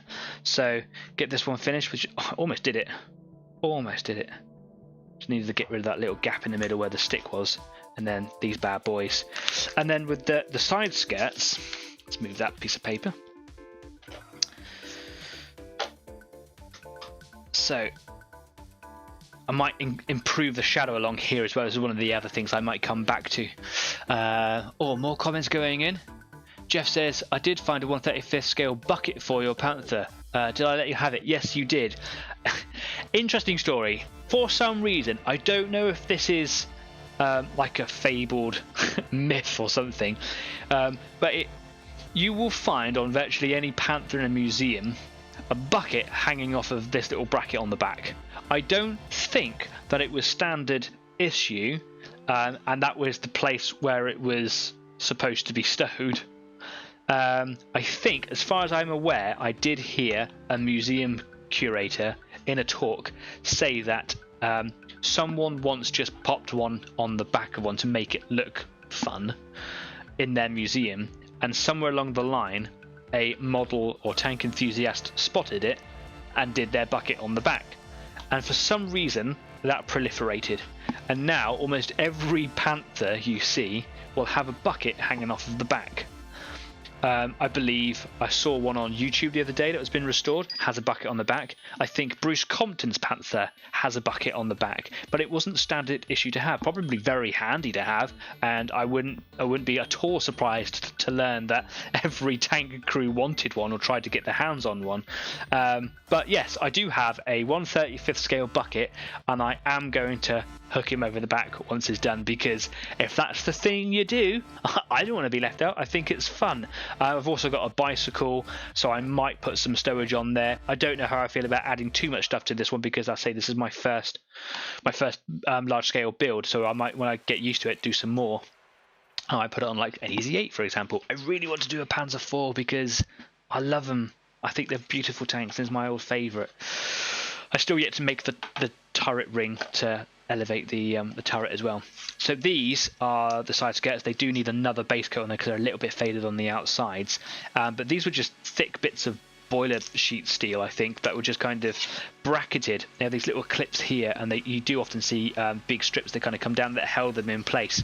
And it was just a means of protecting the tracks and a part of the wheels without providing too much interference for the wheels and the crews and whatever, and road clearance obviously, just to help protect them against explosives, anti-tank grenades and things like that. And I think they worked very, very well, but they would get buckled and damaged very, very easily, and you do very commonly see tanks in stock photos and images and things where they're missing a plate, like the ones in most museums are missing loads of them, and they're often buckled or shot up because that's exactly what they were for. So I'm thinking about maybe cutting one or two out on each side and maybe buckling one up.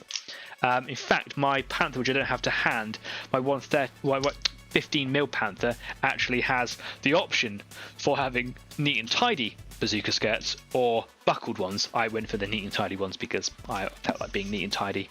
But yeah, I might do a cluster of wheels that is all red, and I might have like a couple of these missing and a panel that's red, and just kind of make it look a little bit more interesting, because I'm trying to go as realistic as I can, you know, within reason. So yeah, that's that project I've got to do. I've also got all the tools and equipment to go on it as well, which I deliberately decided to do separately because I wanted to see how easy it was going to be to paint them off the model before I put them on the model. I may have made the wrong choice there, but here's just a couple of the different items that are going to go on here. Here's a spade or a shovel, and that obviously be painted like a wooden handle. There's a little bracket that goes across the shovel blade, which will be painted in the same colour as the camo. There's a device that is used for holding the tank tracks links in place when they're being replaced. Some bolt cutters, which have got some very unusual looking spurs that come off of them, I think, which is to like hold bits in place. Then there's the coaxial machine gun, which I built, and then I did some research on them and discovered that actually they were it's very uncommon to find one on the top and in the bow. Actually, you'd normally only have one, and it would often be here, because it's very rare that when your tank is being used in a mission that your guy's going to come out the top to fire his little gun when he could be telling the guy inside to fire the really big gun. But there, obviously it was an option, so I just decided that I wasn't going to put it on, because that's what I wanted to do. And there are lots of other bits and pieces of details. There's all the tools that go on here. Spare tank tracks are going to go on there. They're going to be jet black because they were painted black as far as I can tell. And there's, on this piece here, there's a big spool of cable that's going to go on there, which I think is supposed to be rope. And then there's also, I don't know where it specifically goes, I think it wraps around this side and comes over here, is the big tow cable, which was black, but because it was metal underneath it got worn down, and then the kind of like gunmetal shows through. But I'm going to do all of that separately and then glue it on and then do all the weathering. And then I'll probably go, next time, I'll probably just put all the equipment on it. I just kind of wanted to give it a go and see what it was like. So yeah, that's how that's going to go. And then I've got the tank tracks, which are this lovely rubbery stuff that I was talking about last week. It's like a rubberized plastic. It's not stretchy, which is good, but it's super bendy and easy to manipulate. And I'm going to paint them like this, and like this, and I can do all the weathering on them, leaving this little tab here exposed and the slot that it sits into exposed, so it's nice and clean. And then I'm going to pour them over the wheels, which will be glued in place, but some of the wheels, like the drive wheel, rotates on its axis, and then I'm just I'll bring it into shot and then I'm just basically going to slide it around and pull it up and then put it around in the back, and then I'm going to make the join in the middle, and wherever the best side skirt's going to be, I will cover it so you can't see the joint, although it should be pretty difficult to tell where it is. But any errors that I make, because it's my first build, will be hidden by those side skirts and the shadow, and like Darren said earlier on, weathering is very handy for that. So yeah, there's still a lot to do, but I'm enjoying the whole process. It's just easier to do when your airbrush is working like a champion. Anyway, what can you do? Cool. More comments going in. Darren says it's a textured paint full of tiny silicon beads, looks and acts just like mud. Yeah, one of the products that you can get from AK Interactive is just mud. It's called mud, and you just buy it in a big tub and you just slap it on wherever you want it to go, because mud's actually the realistic looking mud's really hard to replicate, and yeah, this stuff just looks awesome. But you know, you can just do dried soil where it's very light and it builds up only in the smallest creases, and it actually kind of blends a color to the tank track. Or you can do thick mud, you can do mud mixed with snow. If you're gonna do winter camo, then you can find this product that I've got, because I do have a 128mm, or sorry, I keep calling it 128mm, 28mm disguised Panther, which I didn't really like the model very much, so I kind of gave up on it and put it in a box. But I will come back to it one day. Where's the workbench? Here we are. This product here from Ammo MIG is washable white camo. What I really like about all the ammo stuff is there's an agitator ball inside, which you can't hear on the microphone maybe. But yeah, most of the products, if not all their products, come with an agitator ball inside, which is really good. This paint, when you apply it on like a normal paint, you put it on where you want it to. You go and get a brush, clean water, and it behaves differently when it's agitated with a wet brush than normal paint would, and it allows you to kind of wash it and weather it and streak it down and make it look like white camo, because the white paint that they used to use washed off very quickly, because I think they watered it down and it helped camouflage the tanks. So that's something for another day, because this is not going to be done in winter camo. But yeah, there's a whole load of different weathering products that you can get out there, etc.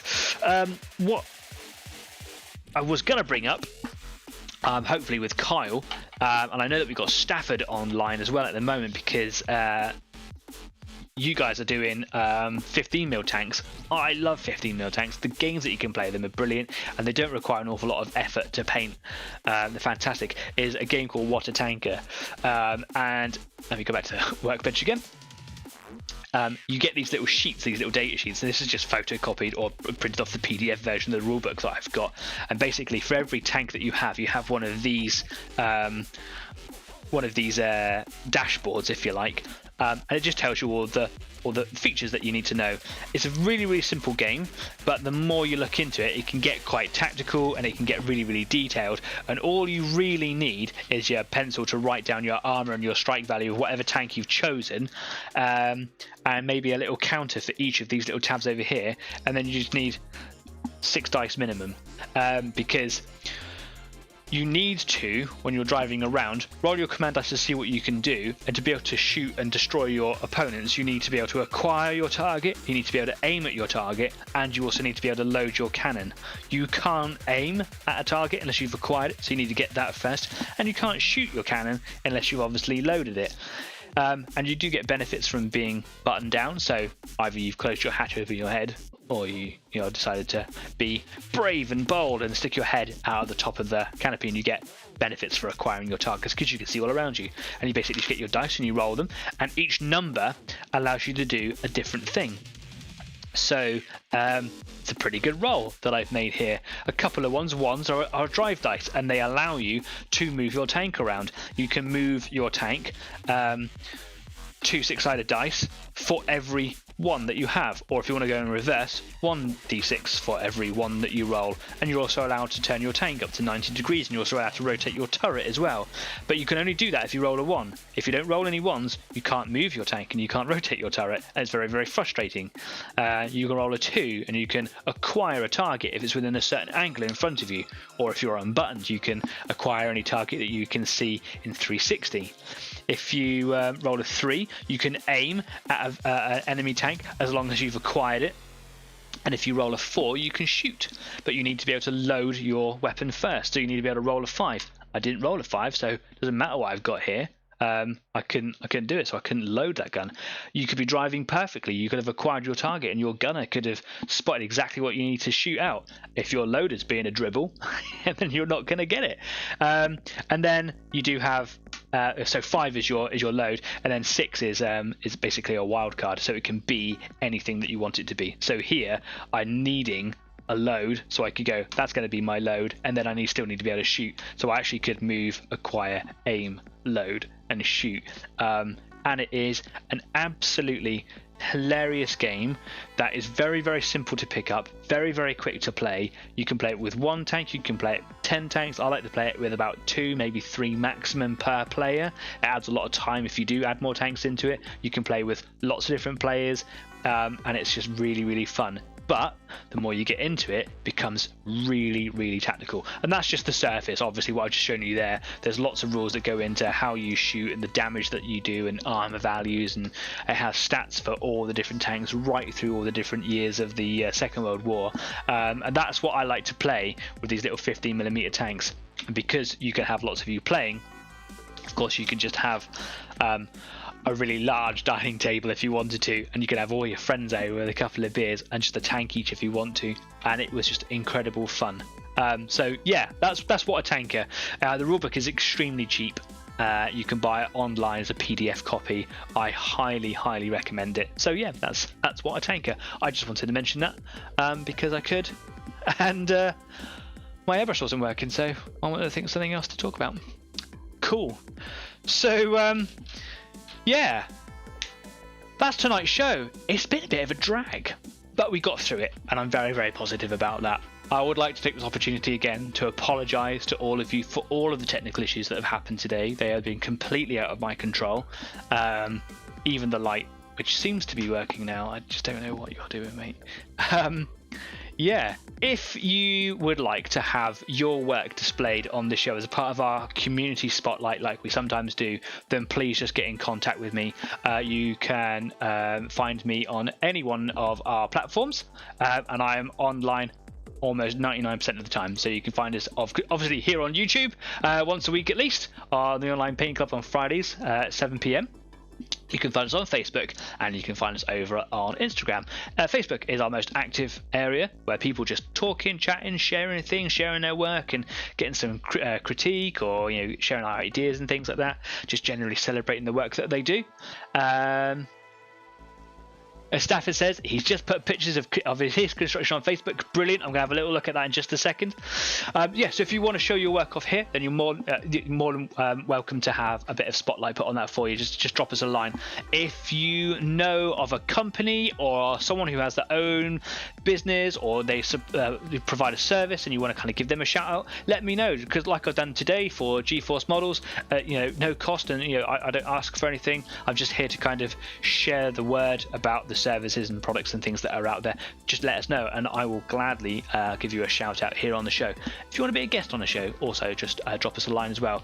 Of course, don't forget to follow and like the stuff that we do on all of our platforms, but most importantly, don't forget to subscribe to the YouTube channel, because that really helps drive our numbers, and every little bit helps. And one day we might be able to monetize this channel, and that just means I can put lots more money into improving the quality and content of the show, and I really want that to continue. So yeah, don't forget. But of course, if you've already subscribed, everyone here is watching has already subscribed, then there's no point in doing it. So please do share the word and tell your friends and bring a friend along. And that would be brilliant.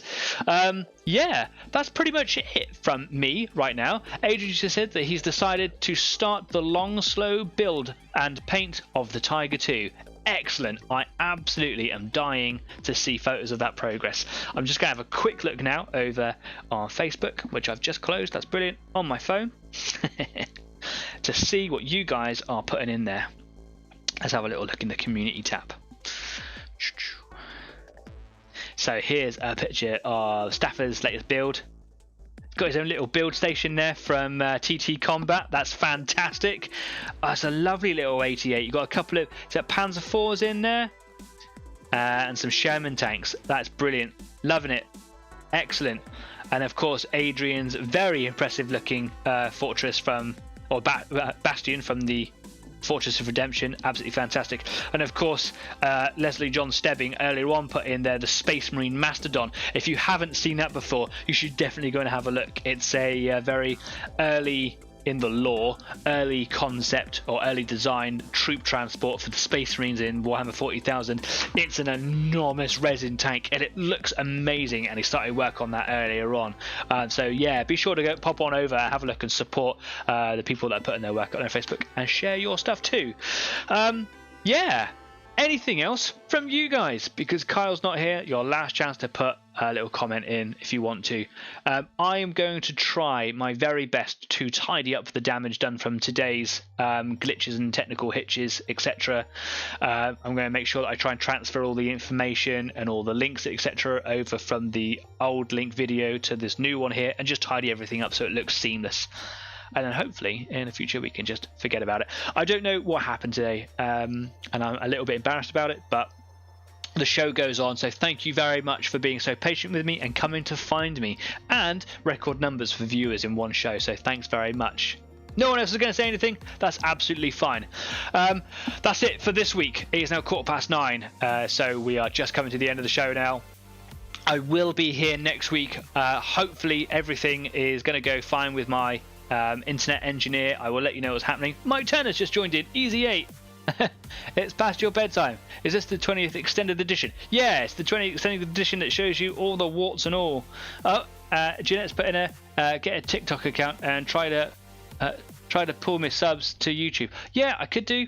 That's a good point. I have tried doing other platforms as well. It hasn't. I'll try and pull more. I see. Yes, I see what you're saying. I have tried other platforms, but TikTok is something that I can very easily do. Brilliant. Thank you very much for the help. Cool. In the meantime, I've been Danny. It says so right down there. This has been Easy 8 in the Online Painting Club. Kyle's been absent. You guys have been outstanding. Thank you very much for everything so far. 20 episodes, and we're still carrying on. I will see you guys next week, if not before. Take care, stay safe, keep painting, and get those grey armies painted. Cheers for now. Bye-bye.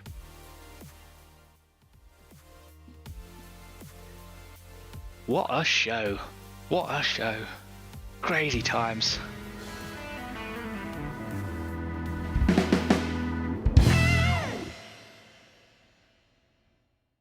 Time for a wine.